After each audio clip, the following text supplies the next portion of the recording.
Em suas origens, as medicinas ocidentais e orientais são completamente diferentes e irei explicar a funcionalidade de ambas. A medicina ocidental parte de um pressuposto cartesiano, ou seja, possui um pensamento linear sobre o processo de saúde. Irei exemplificar. A pessoa chega doente no médico, assim o médico passa a classificar os sintomas e sinais do paciente para tentar identificar qual seria a doença. Após isso, a causa dela, para poder assim passar algum remédio ou tratamento.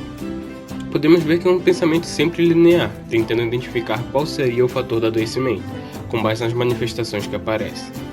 Já na medicina oriental, é um pensamento completamente oposto, o foco deixa de estar no adoecimento e passa a ter uma visão mais sistemática do indivíduo por inteiro. Você vai ao médico e ele começará a questionar sobre o seu emocional antes do início dos sintomas, sobre a sua fisiologia ou vitalidade. Irá analisar fatores ao seu ambiente ao redor, para poder criar uma visão mais vasta. Contudo, irá tentar identificar como seu organismo reagiu a esses fatores, para poder procurar um tratamento e trazer equilíbrio novamente ao seu corpo.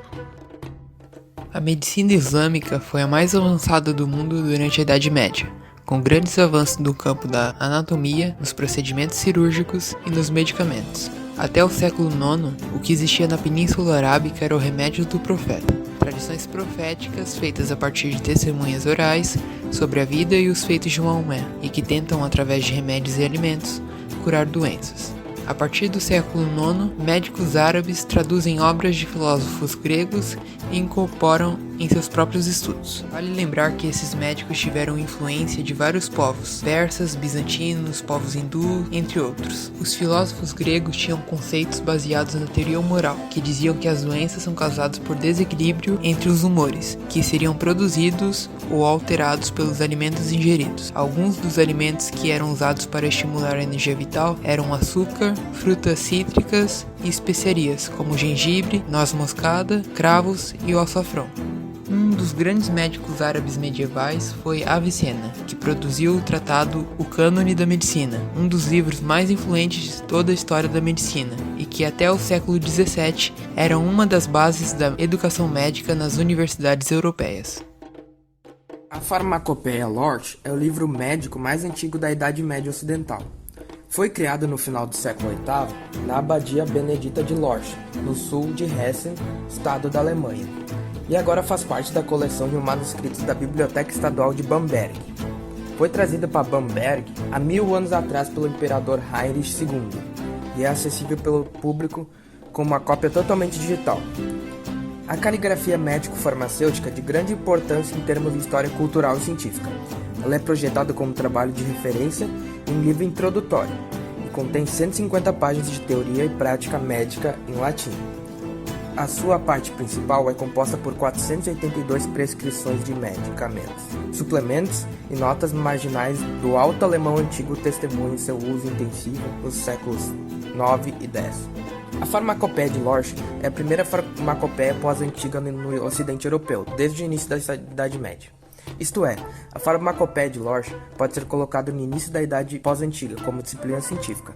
Ela defende os mesmos princípios científicos da medicina árabe que se desenvolveu simultaneamente.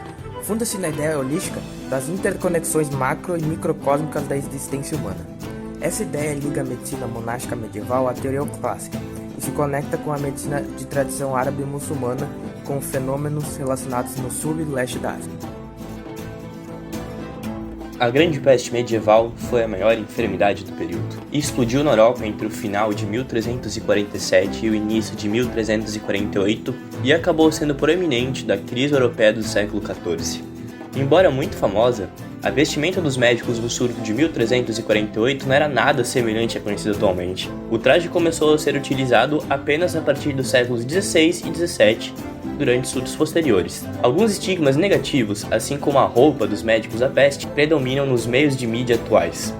O historiador e escritor espanhol Joan Arrizabalaga, em seu artigo Los orígenes de la construcción como enfermedad de uma calamidade social, introduz análises baseadas em 6 regimes científicos produzidos entre 1348 e 1350 por universitários de medicina do Mediterrâneo Latino, área geográfica na qual se incluía a Península Itálica, o Reino da França e a coroa de Aragão. O artigo de Arrizabalaga traz à tona um lado da medicina estudada da época que é pouco reverenciado atualmente, uma medicina de métodos científicos de observação e experimentação muito à frente de seu tempo. Esses estudos caíram num limbo na época, dificultando a sua aplicação prática, o que se dá muito por conta da precariedade dos meios de informação numa sociedade em colapso devido ao grande número de mortes. Vale lembrar que esses estudos foram realizados antes do renascimento cultural que se difundiu na Europa no século seguinte, o que diminuiu ainda mais a sua visibilidade.